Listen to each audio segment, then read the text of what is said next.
How would you like to know the code to having a successful real estate career? And then the code to operating as a successful realtor. That's what we teach here, the Realtor Code. Hi, I'm Mark McInerney, President and CEO of CodeMark Financial. Welcome to Mortgage Money Genius, where we teach realtors, just like you, my friend, the most important piece of the entire real estate transaction. That's right, the mortgage process. In here, we're talking about underwriting. And today, we're talking about week 1 of underwriting. Sit back, relax. 3, 2, 1. Off we go.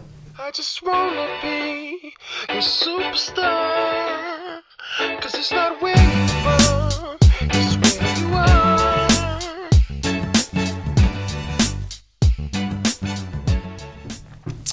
Okay, so you know exactly where we are in this sequence of this particular series. We're in the fight, the part that is actually, well, this is where it's all pins and needles in a lot of cases. But it doesn't have to be, because traveling from one destination to the next destination, regardless of the distance, if you have the map, you can enjoy the journey. This is the map to that journey. Where are we at in the map? Week 1. And inside of week 1, we said that we're going to be gathering loan documents, and in gathering those loan documents, package it all nice and neat, get that nice tight spiral, and throw that into underwriting for the loan submission. So, what constitutes for loan documents? You might know this already, but notice what the trend here is. Everything is going to have to be collected in twos. And the purpose of collecting things in twos is so that there's a comparison, right? So it starts off with looking at things from a macro to a micro perspective.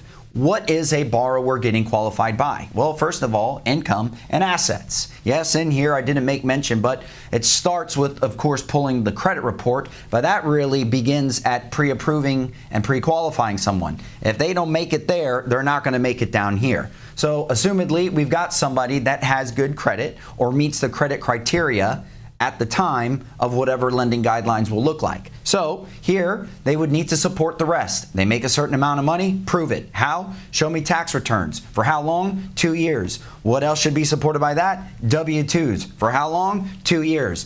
Now we're going to start getting micro. So that W-2 says a bulk number. What should that equal per month? Well, someone getting paid on the 1st and 15th or 15th and 31st. What is that? Paychecks. How many? 2.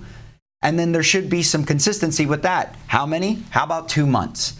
Not to mention as well, they're going to need money for that down payment that we talked about. That's got to be parked somewhere. Where? In a bank. Hopefully. Not underneath the mattress in a mason jar. 2 months worth of bank statements to support that too. IDs, of course, to make sure that your buyers are who they say they are in terms of a social security card, a passport, a driver's license. And then now we've got everything to build a loan application. The loan application is going to extrapolate all that information from all of that documentation and put it into one nice, simple form. It's not just one sheet, it's several pages, but it'll spell out who the buyer is and taking all that information so that essentially the loan application gets submitted to underwriting, and the underwriter is able to look at that and then compare it with the notes. And the notes are the supporting documentation.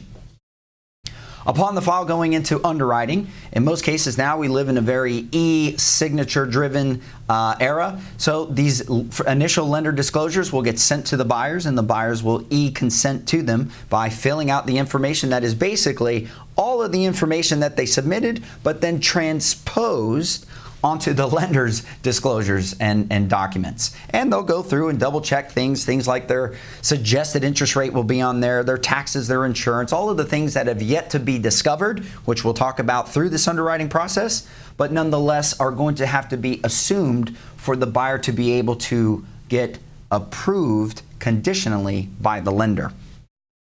File goes into underwriting. Most lenders are going to take well, depending on how busy they are. They might turn out a conditional approval the same day, or as I put here, in as short as 12 hours. And well, look, when you get busy, guess who also gets busy? Lenders. So if you're super busy, then they're super busy because it is synergistic. So it could take even up to as long as 72 hours. Note to self, it's worth noting in here, retail banks sometimes take weeks. That was a plug for mortgage brokers. And last but not least, I have in here that while all this is taking place, granted that this is week 1 inside of underwriting, this is also week 1 inside of the real estate transaction, which is where you guys are probably going through inspections. Take a quick look to recap on all these slides as my man Freddie pulls that up and I get repositioned somewhere else.